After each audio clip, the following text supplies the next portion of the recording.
I speak to you today with feelings of profound sorrow. Throughout her life, Her Majesty the Queen, my beloved mother, was an inspiration, an example to me and to all my family. And we owe her the most heartfelt debt any family could owe to their mother, for her love, affection, guidance, understanding, and example. Queen Elizabeth was a life well lived, a promise with destiny kept, and she is mourned most deeply in her passing. That promise of lifelong service I renew to you all today. Alongside the personal grief that all my family are feeling, we also share with so many of you in the United Kingdom, in all the countries where the Queen was head of state, in the Commonwealth and across the world, a deep sense of gratitude for the more than 70 years in which my mother, as Queen, served the people of so many nations. In 1947, on her 21st birthday, she pledged in a broadcast from Cape Town to the Commonwealth to devote her life, whether it be short or long, to the service of her peoples. That was more than a promise. It was a profound personal commitment which defined her whole life. She made sacrifices for duty. Her dedication and devotion as sovereign never wavered through times of change and progress, through times of joy and celebration, and through times of sadness and loss. In her life of service, we saw that abiding love of tradition, together with that fearless embrace of progress, which makes us great as nations. The affection, admiration, and respect she inspired became the hallmark of her reign. And as every member of my family can testify, she combined these qualities with warmth, humor, and an unerring ability always to see the best in people. I pay tribute to my mother's memory, and I honor her life of service. I know that her death brings great sadness to so many of you, and I share that sense of loss beyond measure with you all. When the Queen came to the throne, Britain and the world were still coping with the privations and aftermath of the Second World War, and still living by the conventions of earlier times. In the course of the last 70 years, we have seen our society become one of many cultures and many faiths. The institutions of the state have changed in turn. But through all changes and challenges, our nation and the wider family of realms, of whose talents, traditions, and achievements I am so inexpressibly proud, have prospered and flourished. Our values have remained and must remain constant.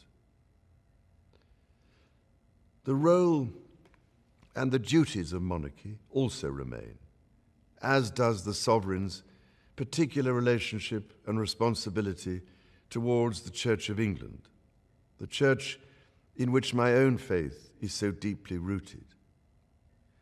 In that faith and the values it inspires, I have been brought up to cherish a sense of duty to others and to hold in the greatest respect the precious traditions, freedoms, and responsibilities of our unique history and our system of parliamentary government.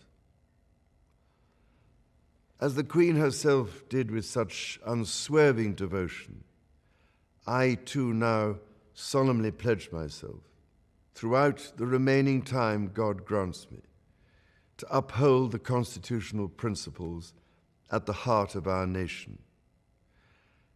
And wherever you may live in the United Kingdom, or in the realms and territories across the world, and whatever may be your background or beliefs, I shall endeavor to serve you with loyalty, respect, and love, as I have throughout my life.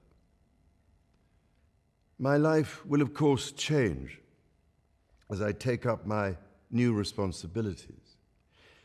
It will no longer be possible for me to give so much of my time and energies to the charities and issues for which I care so deeply. But I know this important work will go on in the trusted hands of others. This is also a time of change for my family. I count on the loving help of my darling wife, Camilla. In recognition of her own loyal public service since our marriage 17 years ago, she becomes my Queen Consort. I know she will bring to the demands of her new role the steadfast devotion to duty on which I have come to rely so much. As my heir, William now assumes the Scottish titles which have meant so much to me. He succeeds me as Duke of Cornwall and takes on the responsibilities for the Duchy of Cornwall, which I have undertaken for more than 5 decades. Today, I am proud to create him Prince of Wales, Tywysog Cymru, the country whose title I've been so greatly privileged to bear during so much of my life and duty. With Catherine beside him, our new Prince and Princess of Wales will, I know, continue to inspire and lead our national conversations, helping to bring the marginal to the centre ground, where vital help can be given. I want also to express my love for Harry and Meghan as they continue to build their lives overseas. In a little over a week's time, we will come together as a nation, as a Commonwealth, and indeed a global community, to lay my beloved mother to rest. In our sorrow, let us remember and draw strength from the light of her example. On behalf of all my family, I can only offer the most sincere and heartfelt thanks for your condolences and support. They mean more to me than I can ever possibly express. And to my darling Mama, as you begin your last great journey to join my dear late Papa, I want simply to say this: thank you. Thank you for your love and devotion to our family and to the family of nations you have served so diligently all these years. May flights of angels sing thee to thy rest.